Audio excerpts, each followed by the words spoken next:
Hola a todos, mi nombre es Pedro David García Martínez, soy coach profesional, estoy titulado con un máster en programación neurolingüística y bueno, quería agradecer en primer lugar al equipo técnico institucional de implementación de la oralidad civil, el cual preside el doctor Héctor Lama More, por la invitación y agradecérsela, por supuesto, desde aquí, desde España. Y bueno, quería presentar un curso, ¿vale?, sobre herramientas de comunicación eficaz. Y bueno, como ahora está todo esto del proceso de la oralidad civil, pues yo creo que es bastante interesante y bastante importante explicar todo el tema de lo que es la comunicación eficaz, el mensaje y todo este tema. ¿De acuerdo? Actualmente, por motivos de coronavirus, como todos sabéis, a nivel mundial se han tenido que hacer muchísimos cambios a los que estábamos acostumbrados o no, algunas personas, la verdad, sobre todo el trabajo desde casa. Todos los trabajos han sufrido modificaciones porque actualmente se tiene que hacer casi todo online o presencial se hace muy poco o lo justo. Y estamos transformando el mundo tal y como lo conocíamos. Y entonces lo estamos transformando hacia un mundo pues más comunicativo y mucho más adaptado a la situación que nos conlleva. Por eso hay un tema que se he oído mucho y se está oyendo mucho desde hace tiempo, pero bueno, mucha gente no lo cambia, como es el tema de la zona de confort. Ahora tendremos que salir todos de nuestra zona de confort, como por ejemplo hacer más cursos online como este. Yo antiguamente, por poner un ejemplo, ¿no?, de salir de la zona de confort, yo no grababa casi nunca, todos los cursos míos eran presenciales, solo había hecho 2 o 3 cursos así online, pero actualmente hay que reciclarse y hay que salir de la zona de confort, ¿no? Y esta imagen creo que la define perfectamente. Voy a explicar muy sencillo qué es la zona de confort. La zona de confort es la zona donde nos encontramos y estamos tan cómodos, y no tiene que ser positiva, sino que puede ser perfectamente negativa. De hecho, casi siempre la zona de confort es negativa, pero yo creo que esa zona es mejor que lo que me puedo encontrar fuera de ella. Como yo lo conozco, como yo estoy acostumbrado a eso, creo que puedo aguantar ahí y no necesito salir de mi zona de confort y descubrir otras cosas. Pero como os fijáis en la imagen, está también explicadito, está la zona de aprendizaje hacia afuera de la zona de confort, la zona de pánico, que es donde todo el mundo tiene miedo a ver qué pasa después de eso. Pero si os dais cuenta, al final, cuando conseguimos salir de nuestra zona de confort, ocurre la magia, ¿no?, que se llama, que son las situaciones que no nos esperábamos, que no pensábamos que podían suceder y que realmente nos encontramos en una zona mucho mejor y mucho más cómoda y mucho más feliz de la que nos encontrábamos antes de intentar salir o antes de salir de esa zona de confort. Así que una vez dicho esto, vamos a entrar con lo que es la comunicación, ¿de acuerdo? Porque la comunicación, ¿qué es? La comunicación, como definición, yo sé que esto es muy básico y esto lo hemos aprendido todo desde pequeño, pero vamos a empezar desde aquí, ¿no?, explicando qué es la comunicación, que es el acto por el cual establecemos contacto o transmitir información unos con otros. ¿De acuerdo? Esto es muy sencillo. Yo, por ejemplo, pues poner el ejemplo de comunicación, yo estoy comunicándonos a vosotros un curso, ¿de acuerdo?, donde os vais a aprender ciertas cosas. Pues esto es comunicación de yo con vosotros y de mí hacia vosotros transmitiendo un mensaje. Vamos a desglosarlo muy bien y muy básico, ¿de acuerdo?, en todos los elementos de la comunicación, ¿de acuerdo? Habrá algunos más, y si buscáis a lo mejor puede haber alguno más, como el ruido, que yo no he puesto aquí porque lo considero innecesario, pero estos son los básicos que tenéis que saber, ¿vale? Vamos a empezar por el emisor, ¿de acuerdo? El emisor es la persona o el que elabora el mensaje. O sea, el que quiere transmitir algo, ese es el emisor, ¿de acuerdo? En este caso, pues yo sería el emisor transmitiendo a vosotros un mensaje. El receptor es el que recibe el mensaje, o sea, en este caso seréis vosotros los receptores del mensaje que yo estoy elaborando. El código o lenguaje, el conjunto de signos con el que se transmite el mensaje, o la lengua, por ejemplo, yo estoy hablando en castellano, pues este sería el código, ¿de acuerdo? El mensaje sería el contenido, la información, o sea, es lo que yo estoy explicando ahora mismo, sería el mensaje que yo estoy transmitiendo. El canal es el medio por el que se transmite, o sea, puede ser o bien por el aire, que es el típico, ¿no?, cuando hablamos unos con otros, el mensaje se transmite por el aire, puede ser por email, puede ser de muchas maneras, ¿no? Como por ejemplo esto, que tenía aquí un PowerPoint, pues yo estoy dándole un mensaje a través del PowerPoint y también hablado por el aire. Y luego está la retroalimentación, que es la confirmación de que os está llegando el mensaje correctamente, o también llamado feedback, ¿no?, cuando en coaching se llama feedback, cuando yo, por ejemplo, os digo un mensaje y al final os pregunto sobre lo que os estoy diciendo para ver si realmente lo habéis entendido, ¿no? Como me he explicado bien, habéis entendido lo que digo para que vosotros me deis retroalimentación o feedback y me digáis si sí o si no. Estos son los elementos básicos de la comunicación, ¿de acuerdo? Y ahora vamos a ir con los tipos de comunicación. La comunicación, o sea, se agrupa en 2 grandes rasgos, ¿vale? La comunicación verbal, que son las palabras y el tono de la voz, por ejemplo, ¿no? Estos son lo que es siempre lo básico. las palabras y tono de voz. Y luego está la comunicación no verbal, que es el contacto visual, como estoy haciendo ahora mismo, mirando los ojos directamente a la cámara para tener contacto visual. Los gestos faciales, que es lo que yo hago cuando estoy hablando, ¿no? Porque estoy accediendo y estoy cómodo, ¿no? Y mandándole el mensaje, pues mis gestos faciales son cómodos. Los movimientos, los brazos y las manos, que quizás no se aprecian muy bien por el tema de la cámara, pero para estar cómodo, ¿no? Cuando alguien expresa algo y realmente lo quiere expresar con convicción y demás, esto es lo que es la comunicación no verbal, que ahora después la veremos más en profundidad, pero, o sea, el movimiento de brazos y manos es muy importante para transmitir el mensaje y para que al receptor le llegue mucho mejor. Y luego la postura y distancia corporal es si alguien te habla muy cerca, si alguien te habla muy lejos, ¿no? Como invadiendo tu espacio, si estás cómodo o no estás cómodo. Eso es lo que hace la postura corporal y la distancia corporal, ¿de acuerdo? Vamos a ver lo que es la atención plena, que esto tiene que ver con lo demás. ¿Por qué? Porque es la capacidad de estar totalmente concentrado en una actividad sin que otro pensamiento nos asalte, ¿no? O sea, por ejemplo, imaginaros que yo estoy dando esta charla o estoy dando este curso y estoy preocupado por algo, ¿no? O imaginaros que vosotros estáis trabajando en el día a día, que esto también es lo típico, y tenéis un problema en casa, ¿no? Y estáis trabajando, pero estáis en casa y alguien os está hablando, pero no estáis atendiendo porque estáis pensando en otra cosa. Esto es lo más típico del mundo y esto pasa siempre, ¿no? En nuestras relaciones sociales, pero lo más típico es en el trabajo, ¿no? Si estoy preocupado en el trabajo, no puedo rendir en el trabajo. O sea, no puedo prestar la atención plena. Aquí voy a dar un tip, ¿no? O como una especie de ayudita para focalizarse cuando estoy en esto, porque si realmente necesito prestar atención a alguien o prestar la atención plena, ¿de acuerdo? Tengo que estar concentrado en eso y no puedo estar concentrado en otra cosa. Entonces hay una táctica que se llama la táctica del stop, ¿de acuerdo? Eso para asimilarlo es muy resumido en eso, en el stop, y voy a explicar qué es el stop. El stop es un proceso de 4 pasos, ¿vale? En el que el primero, la S, stop, paro, me detengo, porque no estoy prestando atención, paro un segundo, ¿de acuerdo? Tomo aire, que es la T, tomo aire, inspiro, expiro, respiro tranquilo. La O es observo si estoy nervioso, observo si realmente estoy pensando lo que tengo que pensar o no, si estoy nervioso, si no estoy nervioso. Todo esto tengo que interceptarlo para poder anularlo y tranquilizarlo para prestar atención plena a quien me lo está diciendo. O sea, tengo que ser consciente de qué me pasa. Y la P de prosigo.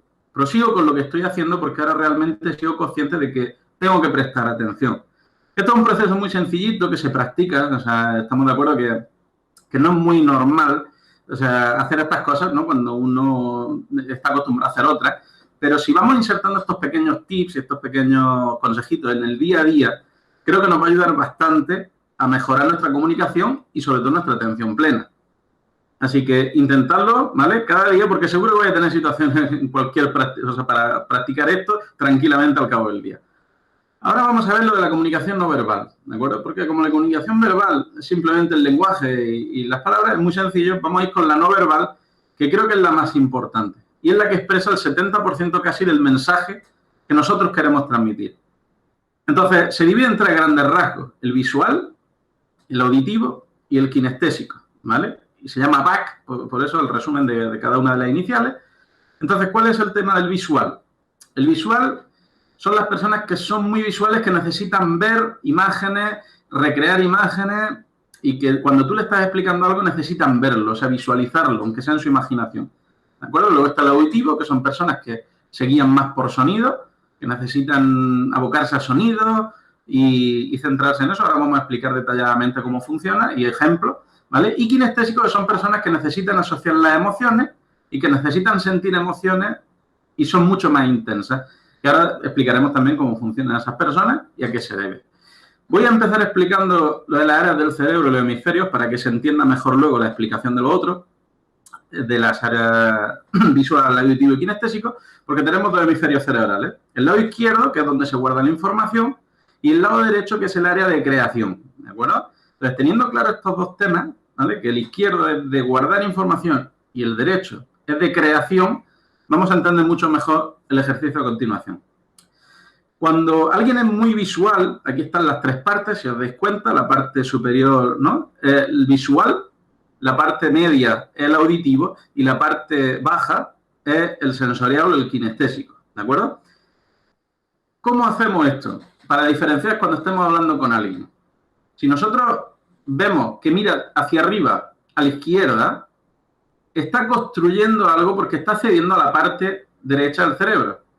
Si está a nuestro frente, claro, es su derecha, ¿no? Es nuestra izquierda. Arriba, a la derecha, visual recordado porque está cediendo a la parte izquierda del cerebro. ¿Cómo podemos activar esto y ver esto con otras personas? Si yo, por ejemplo, os preguntara, ¿qué ropa llevabais el viernes pasado? Tendréis que acceder a la parte izquierda del cerebro, por lo que miraríais arriba a la derecha. ¿De acuerdo? Entonces, si os dais cuenta de hacer el ejercicio de vosotros mismos con alguien, con vuestra mujer, con vuestra pareja, con vuestros hijos, con quien sea, con vuestros amigos, lo podéis hacer sin ningún problema. Y entrenar esto. Preguntarle qué ropa llevaba, qué comiste y hace 2 o 3 días, cualquier cosa que tenga que acceder a su parte de recordado, ¿vale? A su hemisferio izquierdo para recordar. Y el visual creado, si no supiera qué y se lo estuviera inventando, tendría que acceder a la parte creativa del cerebro y miraría hacia arriba a la izquierda. Entonces, si os dais cuenta, esa es la importancia de saber cuáles son las áreas del cerebro y para qué sirven, ¿de acuerdo? Y aquí miráramos que si son visuales, miran hacia arriba porque están generando una imagen.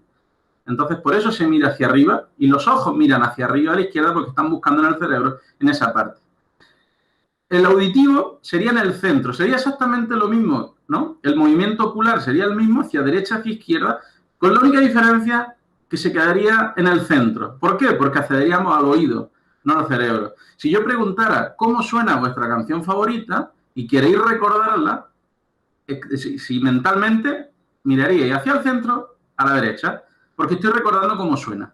Pero si yo os digo, por ejemplo, ¿cómo os gustaría que sonase la canción el día de vuestra boda? ¿Qué canción os gustaría que sonase? Algo que tengáis que inventar o construir, como bien dice aquí, tendríais que mirar hacia la izquierda, pero siempre en el centro. ¿Por qué? Porque estamos escuchándolo mentalmente.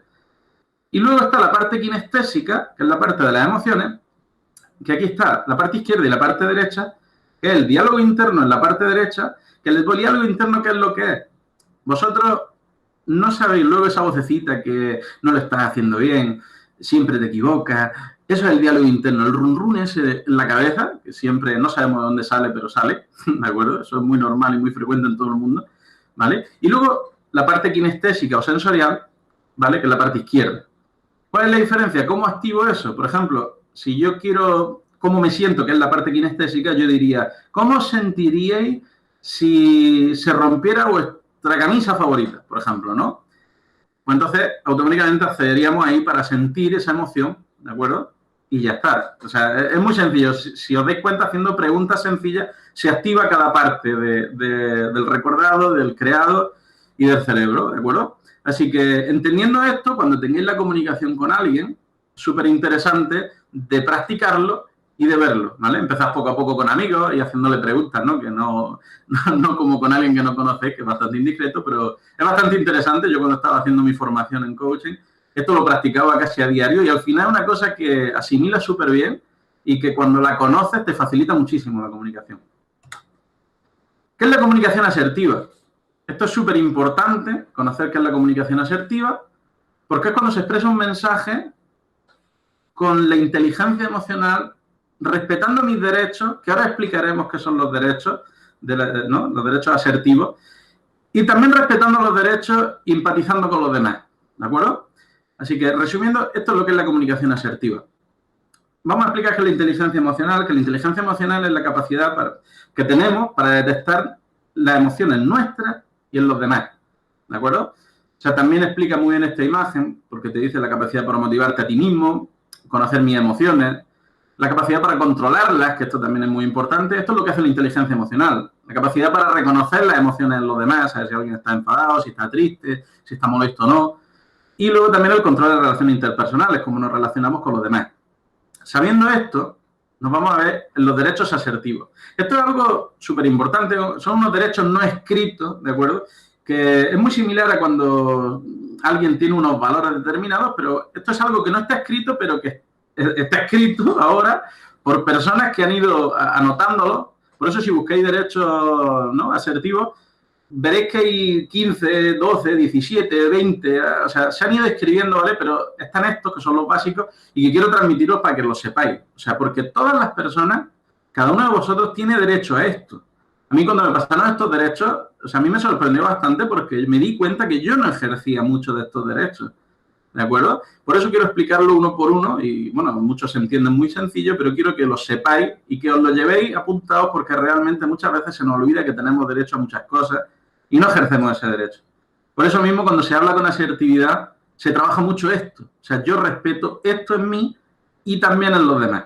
¿De acuerdo? El derecho a ser tratado por los demás con respeto y dignidad.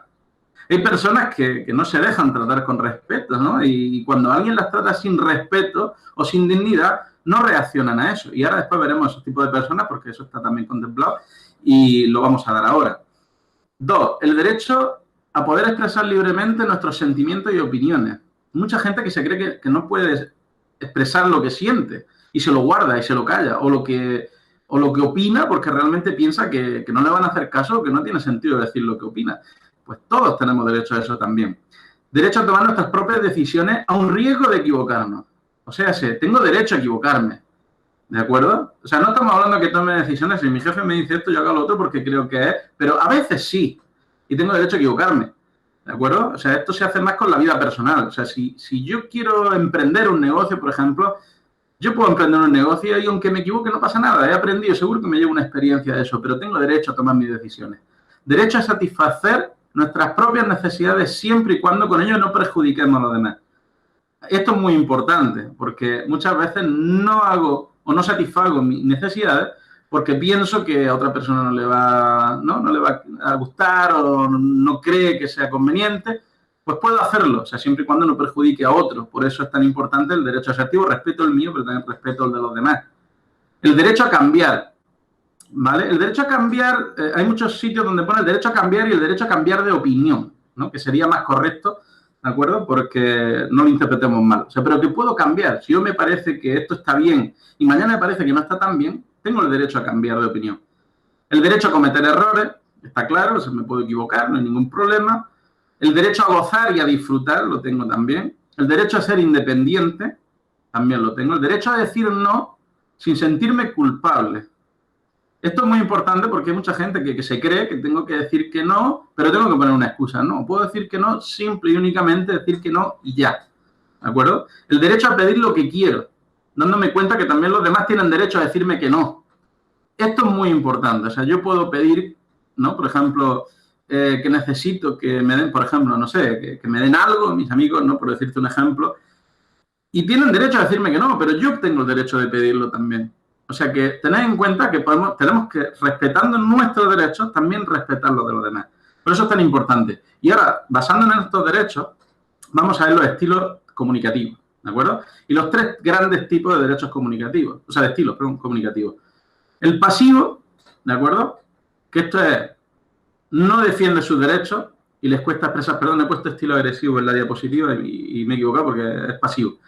No defiende sus derechos, le cuesta expresar las opiniones, respeta los derechos de los demás, ¿de acuerdo? Pero la conducta no verbal, el contacto ocular siempre es hacia abajo, porque como son personas que tienen la autoestima baja, o que tienen depresión, o que tienen conflictos, o sea, no quieren establecer contacto visual. Por eso es muy importante con estas personas intentar mirarlas directamente a los ojos para que entablen confianza.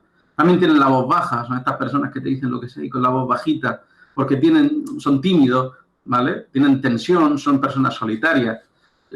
Vacilan a la hora de decirte las cosas porque no están seguros.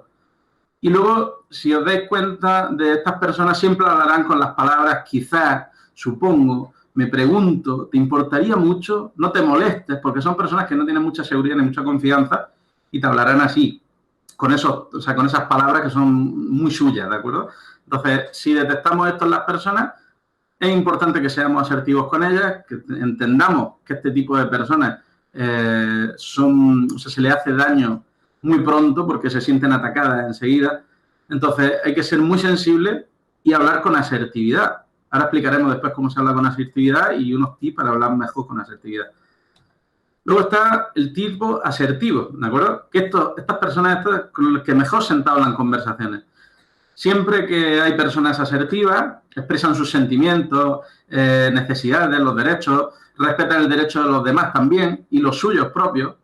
El contacto ocular es directo, el habla es fluida porque son seguros, ¿vale? Por eso son gestos seguros, la postura siempre es recta y siempre te hablan con las emociones también. Siento, pienso, pero te preguntan qué piensas, qué te parece, o mi opinión es esta, o cuál es tu opinión. O sea, todo esto se habla con las personas asertivas y son conversaciones súper afables y súper comunicativas. Y realmente es muy fácil entablar conversación con ellas. Son personas que resuelven bien sus problemas, que tienen sentimientos de satisfacción, que son felices, que tienen el control de su vida normalmente más o menos todo controlado y son personas relajadas, o sea, son personas que se entabla conversación muy, muy fácil con ellas. Y luego está el estilo agresivo, que son las personas que, bueno, expresan y defienden sus derechos, por supuesto, pero no respetan los derechos de los demás. Son personas de mirada fija pero agresiva, la voz alta, gestos amenazantes, que mueven mucho, gesticulan mucho, que su postura es intimidatoria, pues siempre están invadiendo, ¿no?, el espacio de los demás. Entonces, por eso su expresión verbal es haz, como ordenando, ten cuidado. Si no lo haces, nunca, siempre, que son términos muy, muy directos, o debería, como ordenando, ¿qué tienes que hacer? Son personas que normalmente siempre tienen conflictos internos, que sienten culpa, frustraciones, tienen baja autoestima, falta de control, se enfadan mucho. Por eso con estas personas siempre es conveniente, o sea, ser asertivo, ¿de acuerdo? Mirarlo directamente a los ojos, porque al final, cuando tú te confrontas con alguien agresivo, si ve que no te rebaja a sus niños, a lo que ellos quieren o intentan con esa mirada y esa agresividad, al final acaban cediendo, ¿no? Porque como tienen la autoestima baja, siempre acaban terminando por escucharte de una manera, pero tienes que aguantar esa embestida del principio, que es de lo que ellos viven, ¿no? Ese comportamiento y comunicación agresiva. ¿Cuáles son técnicas? Mira, estas técnicas son muy sencillas y deberéis de practicarlas bastante, porque al principio es bastante complicado introducirlas porque no estamos dados. Hay gente que el que es asertivo por naturaleza sí que lo hace muy fácil, pero el que no, le cuesta trabajo, ¿vale? O sea, utilizar frases en primera persona, ¿vale? Es muy complicado y yo lo digo por experiencia porque me costó bastante, ¿no? Porque siempre tendemos a evadir la responsabilidad y siempre se decía, por ejemplo, estás equivocado, ¿no? En vez de decir no estoy de acuerdo. Fijaros la diferencia, que directamente estamos atacando y de la otra manera estamos diciendo que yo no estoy de acuerdo con eso, pero no lo estoy atacando. O sea, estoy respetando lo que dice, pero le estoy poniendo en conocimiento de que no estoy de acuerdo. Así que fijaros el cambio, ¿no? No me gusta esto, o sea, directamente decir cosas que a ti no te parezcan, pero que él no se sienta atacado, ¿de acuerdo? Practicar el decir no, esto es súper importante, pero sin poner excusas, o sea, directamente no. Y esto, o sea, es como, por ejemplo, un amigo, ¿no?, que tengo, que siempre me decía, oye, ¿me dejas tu coche? No. Pero déjamelo, ¿qué tal? Pero es que no. Y no, o sea, no tengo por qué darle explicación de por qué no, ni porque no quiero, ni porque en este momento no puedo, no tengo que buscar una excusa, simplemente decir no, ¿de acuerdo? Cuidar el lenguaje corporal, eso también es muy interesante y que debemos practicarlo cuando somos asertivos. Debemos mantener una distancia correcta, los hombros no deben estar rectos, debemos estar abiertos para que vean que hay confianza al hablar, por eso es súper importante el lenguaje corporal. Y también tener cuidado con las emociones, de no mostrarnos si estamos muy enfadados, tener cuidado si estamos en un momento que no estamos bien a hablar con alguien. Eso dificulta bastante la comunicación asertiva porque estamos metidos en nuestras emociones y eso se transmite de manera inconsciente. Por eso lo del stop, por ejemplo, que de la atención plena también sirve para esto, ¿no? Para ser más asertivo. Así que intentamos cuidar estos 4 puntos que son muy importantes y facilitaremos muchísimo la comunicación con los demás. Las características de la comunicación eficaz. La comunicación eficaz es cómo transmitir un mensaje, ¿vale?, preciso y breve y de una manera súper clara, ¿de acuerdo? Entonces, vamos a explicar los 3 puntitos estos que son súper sencillos. Es dar un mensaje de fácil comprensión, o sea, siendo claro, no utilizar palabras que directamente sean muy complejas, ¿no? Porque sea que entienda todo el mundo, que sea muy claro, ¿vale? El punto 2, que exprese objetivamente lo que se quiere decir, que no mezclemos cosas. O sea, si estamos explicando el tema de la comunicación eficaz, que no nos vayamos a lo del principio y que nos vayamos a lo de atrás o que no nos vayamos a lo que quiero decir después, sino que únicamente y objetivamente quiero decir esto. En este momento, que sea de fácil comprensión, que exprese lo que quiero decir y explicar únicamente lo intencionado que tiene que ver con lo otro. O sea, yo tengo la intención de decirte ahora mismo que me siento muy cómodo hablando contigo, pues no quiero enrevesar la conversación ni buscar otra historia. Simplemente voy a comunicarte esto de una manera clara, sencilla y ya. O sea, esto es la comunicación eficaz. Explicar lo que deseo de la manera más corta posible y de la manera que lo puedan entender lo mejor posible. Y luego vamos a hablar de la escucha activa. La escucha activa es súper importante porque es saber escuchar. No todo el mundo sabe escuchar y esto nos daremos cuenta porque cuando estamos con amigos, yo tengo amigos que no saben escuchar y está claro que tú le estás diciendo y llega un momento que no saben qué le has dicho. ¿De acuerdo? Porque están en otra cosa. ¿Vale? Y vamos a explicar que la escucha activa es prepararse para escuchar y expresar al otro que le escuche. Que esta es la importancia de la escucha activa. ¿Cuál es la diferencia entre oír y escuchar? El oír es percibir que me están hablando, o sea, yo sé que este está hablando, pero no sé qué me está diciendo. Eso es oír. Escuchar es entender, comprender y dar sentido a lo que se oye. O sea, prestarle la atención suficiente para yo entender qué me está diciendo, cómo me lo está diciendo, con qué emociones me lo está diciendo y la importancia que tiene lo que me está diciendo.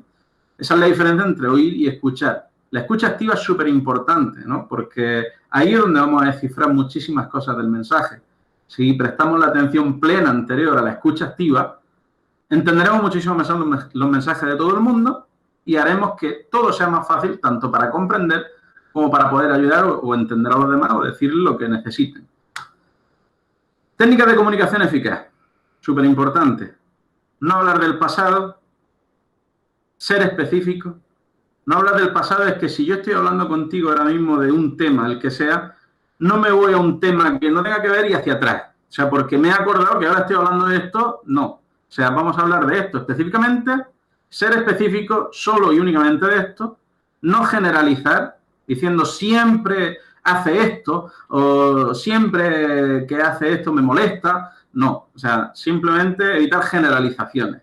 O sea, específicamente en este momento ha pasado esto y te lo quiero transmitir. Ser breve, porque cuando se hacen los mensajes muy largos, tienden a desconectarse, ¿no? Y no quedarse con todo el mensaje completo. Por eso hay que ser breve. Si os dais cuenta, tanto en esto como en la escucha anterior, siempre hay que ser claro, conciso y breve, ¿de acuerdo? Y cuidar la comunicación no verbal, porque puede ser que se sientan atacados, ¿no? Que se sientan vulnerados por lo que nosotros le queremos decir de una manera que quizá pues no sea así. Por eso hay que cuidar todos estos temas y es súper importante hacerlo.